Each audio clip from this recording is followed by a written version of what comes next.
കല്ലൂസ് ദേ എൻ്റെ കണ്ണ് വെട്ടിച്ച് പുറത്ത് ചാടിയിട്ടുണ്ട് കേട്ടോ.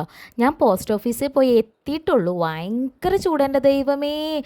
വിശപ്പും പരവേശമൊക്കെ കൂടി വന്നിട്ട് ഞാൻ ആ നേരത്തെ വീട്ടിൽ കയറി വന്ന അപ്പോൾ ദേ ഒരു ഫ്രഷ് ലൈം അങ്ങോട്ട് ഉണ്ടാക്കി കുടിച്ചു. ഒടുക്കത്തെ ചൂട് പറഞ്ഞറിയിക്കാൻ വയ്യ. 2 ദിവസം മഴ പെയ്യാണ്ടിരുന്നപ്പോൾ എൻ്റെ അവസ്ഥ.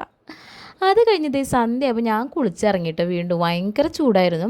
പിന്നെ അച്ഛൻ ദേ മുല്ലച്ചെടിയൊക്കെ വെട്ടാനായിട്ട് നിൽക്കുന്നുണ്ട്. ഇത് പിന്നെ നമ്മുടെ ചെണ്ടുമല്ലി അമ്മ ദേ ഓണത്തിന് ചെണ്ടുമല്ലിയൊക്കെ വെച്ച് പിടിപ്പിച്ചിട്ടുണ്ട്. പക്ഷെ അത് അടുത്ത ഓണത്തിനാവുള്ളൂ എന്ന് തോന്നണം. അതും ഒരു മുട്ടിൻ്റെ അംശം പോലും കാണാനില്ല. ഇത് കഴിഞ്ഞല്ല വെച്ച ചെണ്ടുമല്ലി, അതും ഇപ്പോൾ പൂവൊക്കെ ഇട്ട് നിൽക്കുന്നുണ്ട് കേട്ടോ. അപ്പോൾ കല്ലൂസ് ദേ അമ്മാമ്മയുടെ കൂടെ അടിച്ചു വാരാ അങ്ങനത്തെ പരിപാടിക്കൊക്കെ ഇറങ്ങിയേക്കാണ്. എനിക്ക് പിന്നെ പണിയെടുക്കാൻ പണ്ടേ മടിയാണല്ലോ. കല്ലൂസ് ഇങ്ങനെ ആരെന്തിട്ട് ചെയ്യണമെന്ന് വെച്ചാൽ അതിൻ്റെ പിറകെ ഇങ്ങനെ നടക്കും. നമ്മൾ ചെറുപ്പത്തിൽ ഇങ്ങനെയായിരിക്കും അല്ലേ, എന്തെങ്കിലും ചെയ്യുമ്പോൾ പിറകെ നടന്ന് അവരുടെ കൂടെ ചെയ്യലും. ഈ ഓടണത് ഞാൻ വിചാരിച്ചു ബോൾ എടുക്കാൻ ഓടാന്ന് കേട്ടോ, കാരണം അവിടെ ബോൾ പോയിട്ടുണ്ട്, അതെടുക്കുക ഓടാന്ന് വിചാരിച്ചു. പക്ഷെ അവിടെയാണ് നമ്മുടെ പൈപ്പ് ഇരിക്കണത്. അത് അവർ നന്നായിട്ട് അറിയാം കേട്ടോ. ബോൾ എടുക്കാന്നുള്ള വ്യാജനവും പൈപ്പിൽ കളിക്കാൻ പോവാണ്. ഞാൻ നേരെ എടുത്തിൻ്റെ അകത്ത് കയറ്റിട്ടോ.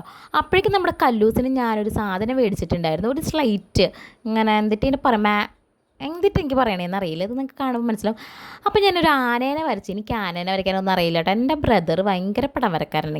എനിക്കതിൻ്റെ ഒരു അംശം പോലും കിട്ടിയിട്ടില്ല. വൈകുന്നേരം ഇപ്പോൾ അവൻ്റെ അച്ഛൻ വന്നു കേട്ടോ. അവൻ ഭയങ്കര ഹാപ്പിയാണ്. അപ്പോൾ അത്രയുള്ളൂ.